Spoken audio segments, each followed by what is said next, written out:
Proceed, sir. Prepare yourself, Senator Winfield. Thank you, Madam President. Through you to the proponent of the bill, I have a question about Section 29, the use of force. And I know you had discussed this at the very beginning of the evening, so I apologize for making you to discuss this again. But I just wanted to ask a question again for legislative intent. So in lines 1262 through 1264, he or she, and so this is part A, he or she reasonably believes such use to be necessary to defend himself or herself or a third person from the use or imminent use of deadly physical force or, and so that sets one criteria where I believe because of that or, item B would be a second criteria. And so the question I would like to ask is, I heard an example that was given, well, I have two different examples I'd like to speak about. And there was a concern, one example that if, heaven forbid, there was a hostage situation in a school where a gunman had a gun to a child's head, that a police officer could not take a shot because in item B, it says that, it creates no substantial risk of injury to a third party. But my reading of the bill is that since that's an or, in item A where it says that reasonably believes such use to be necessary to defend himself or herself or a third person from the use or imminent use of deadly physical force, that would be a permissible situation. Senator Winfield. Yes, thank you, Madam President, and thank the Senator for the question. And as I explained earlier, you would actually be in a situation where there was the imminent use of deadly force in play. And so as the bill is constructed, there is Section A and Section B, and they operate in an either or situation. So here we are inside of Section A, and the officer would be allowed to use that type of force through you, Madam President. Thank you, Senator. Senator Maroney. Through you, Madam President. Thank you, Senator Winfield, for that answer. I have another example, again, in discussing with one of my police chiefs, the situation, again, that was unclear was that, heaven forbid, we were to have a situation like has happened overseas where you had a truck driving into a crowded group of people. And so in Milford, we have the Oyster Festival every year with 50,000 people downtown. So if there were a truck driving into that crowd, that would be a permissible use. It would be a permissible use of force to, if it were necessary, to take the shot at the driver of that truck in the fact that it endangered a third person's life. Senator Winfield. Yes, thank you, Madam President. In that case, I believe that the use of force would also be permissible through you, Madam President. Senator Maroney. Okay. Thank you, Madam President, and thank you, Senator Winfield. Again, through you, Madam President, another question for the proponent of the bill. On June 16th, I believe that Post had assembled a panel of experts to revise the use of force policy for the state. And so I believe they're set to deliver a report before December 31st of this year.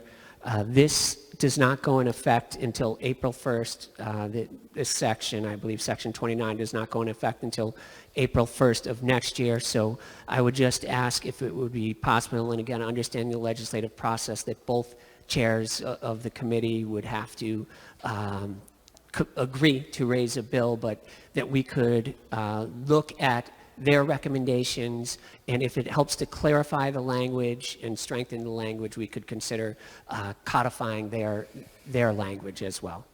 Senator Winfield. Yes, thank you, Madam President. And through you, I think it would be incumbent upon me to, and my co-chair, to take a look at that language, and should that language clarify or make simpler to understand or be better policy, to consider pushing that language forward in the future. So, and I'm always open to that kind of thing. So I think the answer to your question would be yes, through you, Madam President. Thank you, Senator. Senator Maroney. Okay, thank you, Madam President, and thank you, Senator Winfield. I think much time has been spent on Section 41 So I'm not going to ask a question about Section 41. Instead, I want to look at Section 42 in lines 1986 through 1992. So in Section 42, it states, "On or before January 1st, 2021, the task force established to study police transparency and accountability pursuant to Section 6 of Public Act 19-90 shall report in accordance with the provisions of Section 11-4A of the General Statutes to the Joint Standing Committee of the General Assembly having cognizance of matters relating to the judiciary on any recommendations related to the implementation of Section 41 of this Act." And so they will be reporting again at the end of this year. And if I would ask, I think that this question was asked by Senator Leon before, but that if their recommendations, if they uncover any issues or clarification that needs to be put in the language, is that something that we could also consider for next session? Again, understanding that you cannot commit because it takes both chairs to raise an issue. Senator Winfield.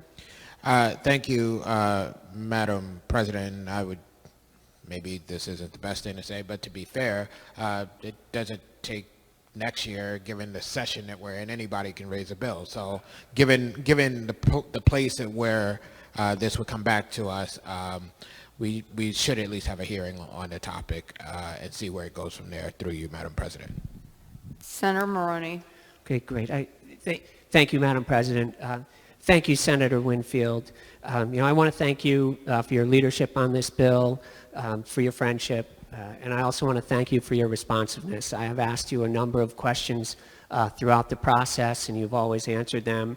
I've sent, like many people, requests, for changes to some of the language, and some of them you were able to make, some of them you were not able to make, but I do appreciate, with the consent searches, you were able to make changes, although I'll note that the way it's written now is actually weaker than Milford's current policy, the current policy for the Milford Police Department.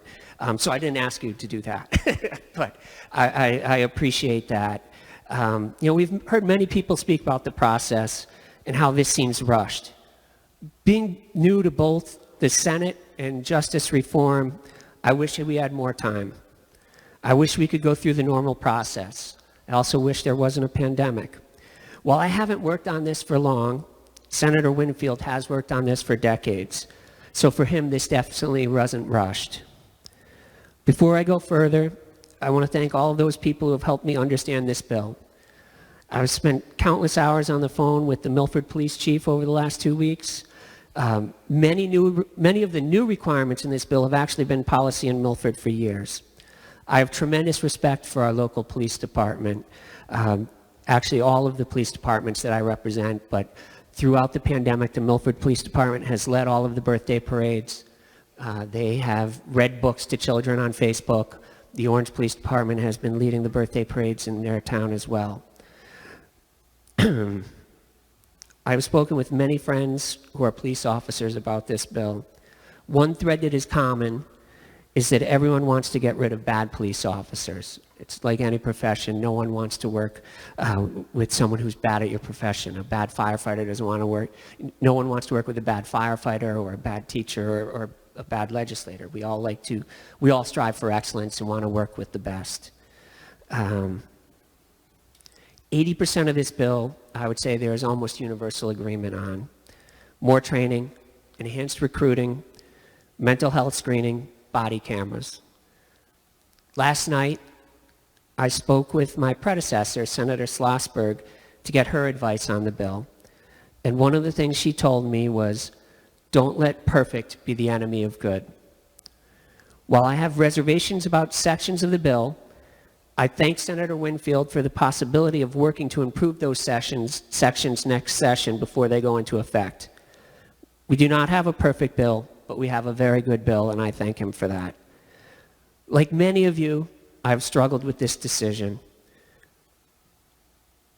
The only good thing I can say is over the last couple of days, I've actually lost a few pounds agonizing over this.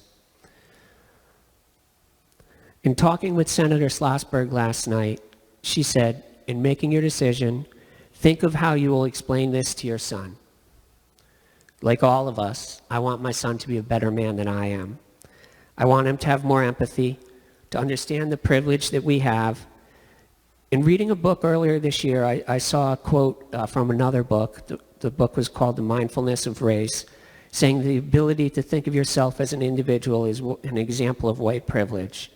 It's something I'd never thought of before, and I have never really contemplated what are the white privileges that I've had.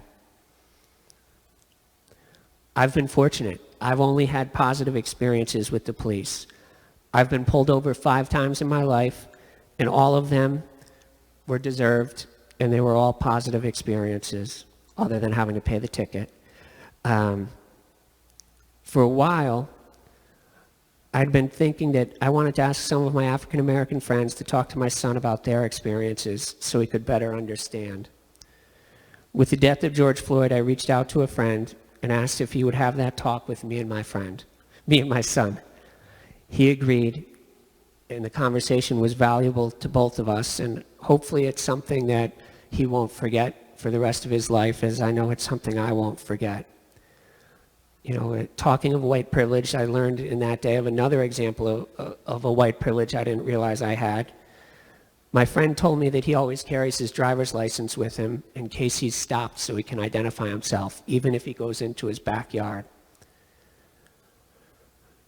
That's in complete contrast to my own experience. When I was in my 20s, I lost my driver's license a month and a half before my birthday, and I was set to be able to renew my license at my birthday. So being as cheap as I am, I decided I would risk going that month to renew the license. My lived experience is different, and because of that, sometimes I don't understand the importance of an issue and see it the same way that others do. But I want to be better. I want my son to be better. So here we are about 2 months after that conversation with my friend, and I am torn with what is the right way to vote on this bill. I counted all the emails I received on this bill, and I received 1 more in favor of the bill than I did against from my constituents, so essentially tied. Like most of you, I have many good friends in the police. I also have family who are both current and past officers. I know they are good people, as well as I have many friends who are passionate advocates for reform. I've gone over the bill and the positives and the negatives, and like all of you, I listened intently tonight to the debate, and I want to thank my colleagues on both sides of the aisle for their passionate and respectful debate. I've gone back and forth over what is the right thing to do for my district and for our state. What is the decision that when I am done with this and I look back on my service to the state and discuss it with my son that will be the easiest to explain to him? So I decided to call my son and ask him, how would you vote for this bill, Jay? He said, Dad, I would vote for the bill. And so I am going to support this bill. I thank my friend, Gary, who didn't realize he was lobbying for the bill even before we knew there was a bill, because Gary was my friend who was kind enough to meet with me and my son and go to see his house in New Haven. You know, when all is done, I'm not sure how history will look back on this decision, but in my gut, I feel I am making the right decision. But no matter what, I know that I'll be able to look my son in the eye and say that we did what we thought was right. Thank you.